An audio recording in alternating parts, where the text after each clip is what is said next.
happening tonight in Vancouver. We want to keep pushing and pushing and pushing, just pushing that rock up the hill. The province set to pull out all the stops to get COVID-19 shots into arms. This as new cases are increasing, mostly in unvaccinated British Columbians. I do understand the stress involved with being on evacuation alert. Drought, growing fires, and fewer places to go. A raging wildfire in the interior gains ground, and British Columbians offer their support with areas short on hotel rooms. There has been a considerable jump in COVID-19 cases in BC today, with 112 new cases of the virus in the last 24 hours. That's the highest number we've seen since June 24th, and it's more than double the daily total we saw at the beginning of the week. More than half of these new cases are in the interior health region. 4 more people have died in the last day.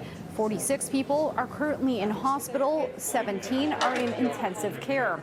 On the vaccine front, more than 80% of eligible British Columbians age 12 and up have had 1 shot, and more than 58% have both doses.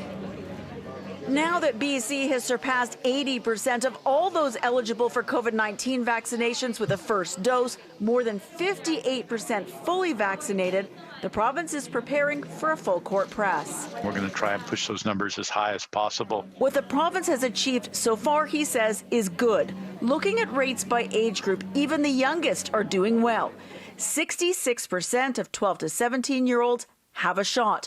20-somethings are doing better than 30-somethings with their first doses at 75% so far. I expect when we come out of the BC Day weekend, we'll be about between 81 and 82% at that time first doses, and roughly 67, 68% second doses over 12. And then that number will keep climbing. We'll be into the 70% by the middle of August. Cases in the province are inching up again, 112 new today, more than half of those in the interior.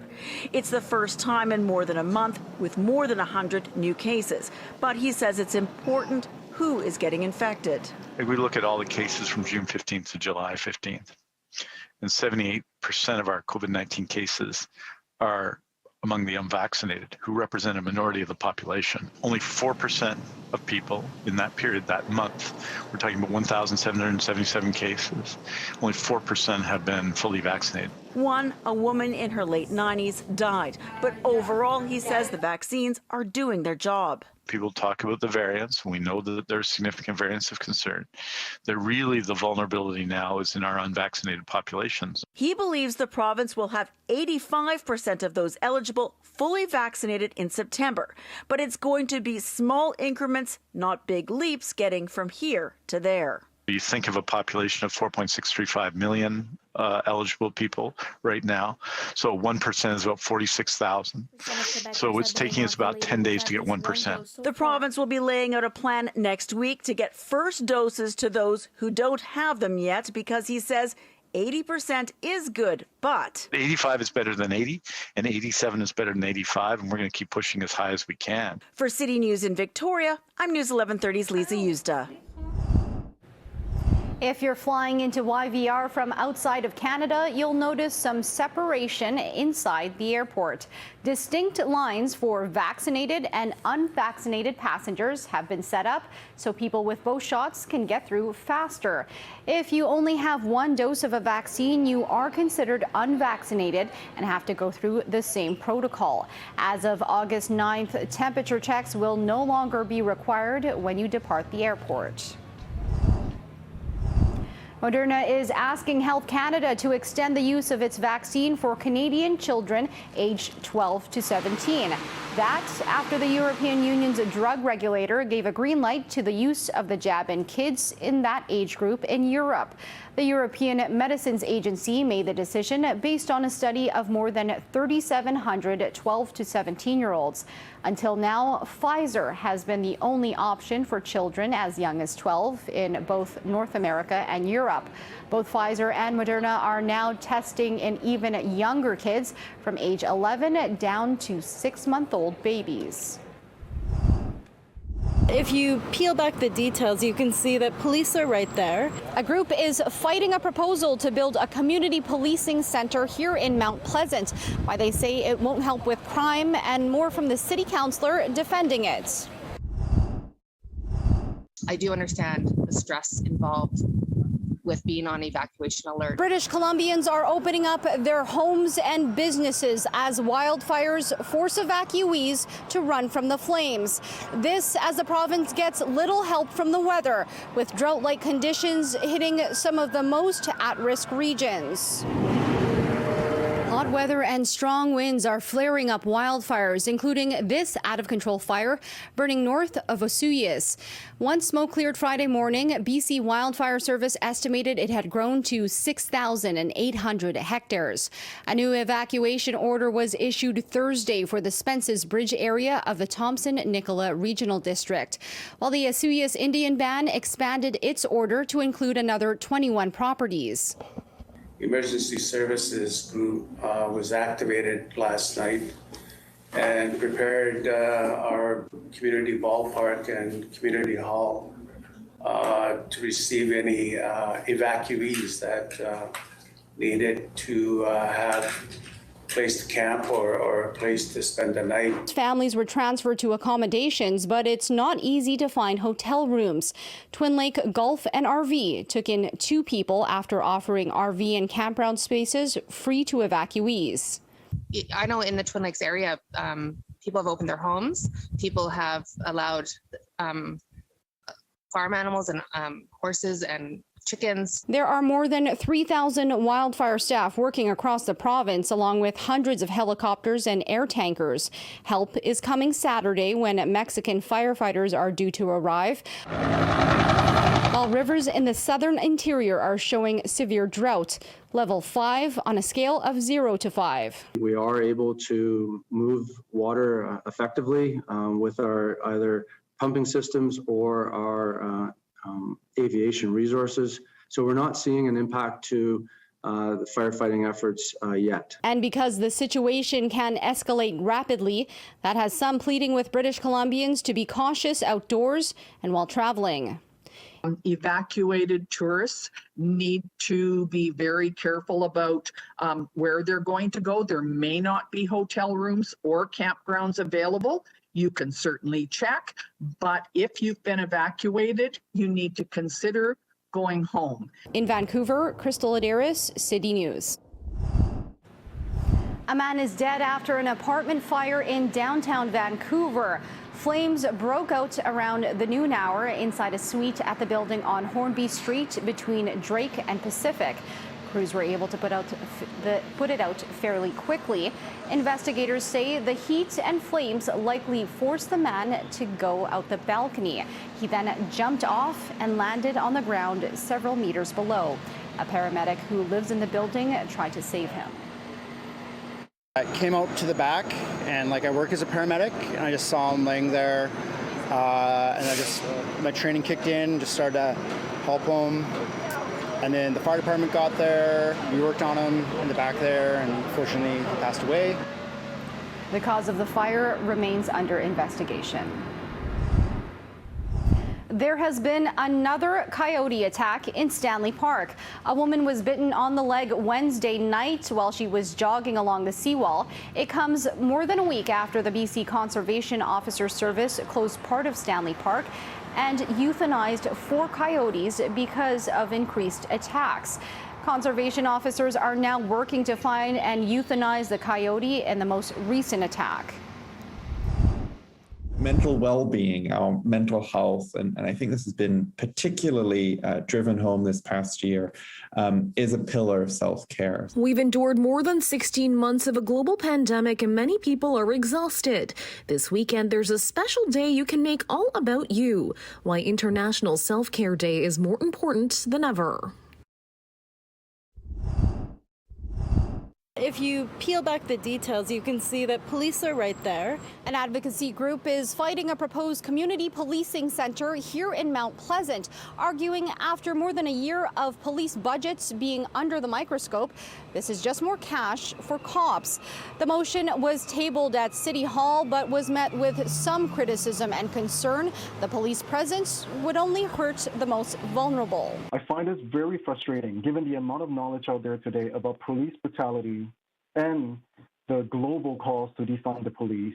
What police do have training in and experience with is surveillance, criminalization, and harassment. That's just a couple of speakers from Wednesday's meeting when Vancouver City Council passed a motion to ask the Vancouver Police Department to consider funding a CPC in Mount Pleasant. Police described the centers as community-run and staffed, and focused on crime prevention and safety. They often have a police liaison, and VPD runs the budget. We know that policing doesn't work. It doesn't resolve underlying issues of inequality, and in many ways it actually causes further issues, whether we're talking about police violence, whether we're talking about the fact that our chief of police doesn't believe that systemic racism exists within the force. Councillor Sarah Kirby-Young introduced the motion. I don't think it's realistic we're going to tear down our services. I think what we need to do is work together to evolve them and to move them forward. And I don't see this as an either or. I think that we need community policing centers and we need the appropriate social services gathering spaces. What the state defines as crime often is just a Black, Indigenous, or person of color existing.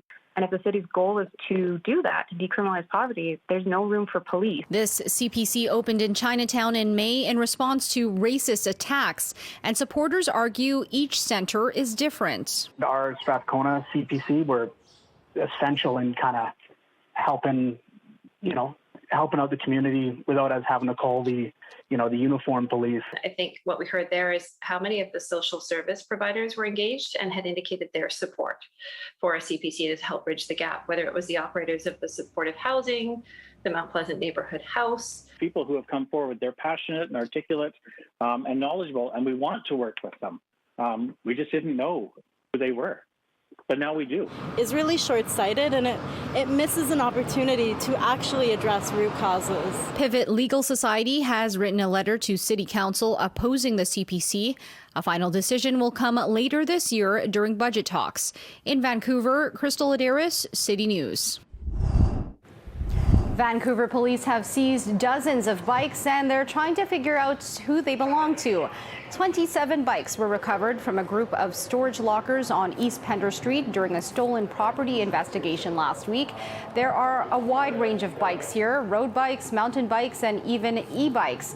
Police say they're worth about $45,000. Some of the bikes had already been reported as stolen, but some of them haven't. And now officers are trying to reunite them with their rightful owners. This investigation is still active. We haven't determined all of the facts, but what we're seeing a lot in general in the city, bikes that are being stolen, they're being stored somewhere in a central location, and then they're being resold online through websites, whether it be Craigslist, Facebook, or some other means, because there is quite a significant demand for used bikes. If you're buying a used bicycle from somebody, you better do your due diligence, because if you end up buying a stolen bike, and we're able to identify that bike as stolen, you're going to lose that bike, and it's going to end up going back to the rightful owner. Bike thefts can be reported through the Vancouver Police Department's website, vpd.ca. The Vancouver Canucks have pulled off a blockbuster deal, acquiring Arizona Coyotes captain Oliver Ekman-Larsson, along with forward Connor Garland. The Canucks are sending forwards Antoine Roussel, Jay Beagle, and Louis Eriksson back to Arizona, along with the 9th overall pick in Friday's NHL draft, a 2nd rounder in 2022, and a 7th rounder in 2023. Ekman-Larsson has long been a staple of the Coyotes' defense, totaling 388 points in 769 career games for the club, while Garland had his best season as a pro last year, scoring 39 points in 49 games. The Vancouver Whitecaps are finally coming home. The team has announced they will host Los Angeles FC at BC Place on August 21st in front of fans. It will be the first true home game in 539 days for Vancouver, who have temporarily been playing in Utah due to the pandemic. Self-care, absolutely. We want to be taking care of our physical health and how we're doing in our bodies and what have you. But mental well-being, our mental health, and I think this has been particularly driven home this past year, is a pillar of self-care. It's been a year of struggle as we've tried to get through the COVID-19 pandemic. And now more than ever, it's important to take care of our mental health. Believe it or not, there's actually a day on the calendar just for that. It's International Self-Care Day, and it happens every year on July 24th. Johnny Morris is with the BC division of the Canadian Mental Health Association. Overall, 40% of Canadians said that their mental health had been impacted, and that showed up in British Columbia too throughout the pandemic. And what we did notice were that particular groups were harder hit around their mental health: 18 to 24-year-olds, racialized folks, so Black, Indigenous, people of color, folks living with a disability. When people think of self-care, they might think of indulging in desserts or an extra long bubble bath, but there's more to it than that. Self-care is one part of the puzzle here. And so when we talk about big things like pandemics and climate change, the reaction might be, well, what's self-care going to do when we're grappling with something so big? And that's a really important point. He says prioritizing can help us manage our lives on an individual level. Eating, exercise, movement, taking time for ourselves, disconnecting from social media, and at the same time, look at ways that we can make the big changes that we're going to need to make and continue to make to tackle those big things that have an impact on our mental health. Do you make time for self-care in your life? No. Doesn't matter to you at all. No. Very long skincare routine every night and morning, it's like a 6-step routine. I don't really take naps. No. Me neither. I'll try to sleep at night, like a good amount. I won't sleep for just 4 or 5 hours a night. Soccer. I like to exercise and makes you go outside. I don't do this enough, but being connected to nature. I mean, we live in a beautiful part of the world, so whether it be being in nature, being on the water, being in the woods. Morris says it's also good to connect with others as much as you can. Helps me take care of myself too by also being caring and reaching out to people in my life to see how they are and to connect socially. In Vancouver, Rhea Renouf, City News. Vancouver's news is always available on the radio with News 1130 or online anytime at citynews1130.com. Thanks for watching and have a great night.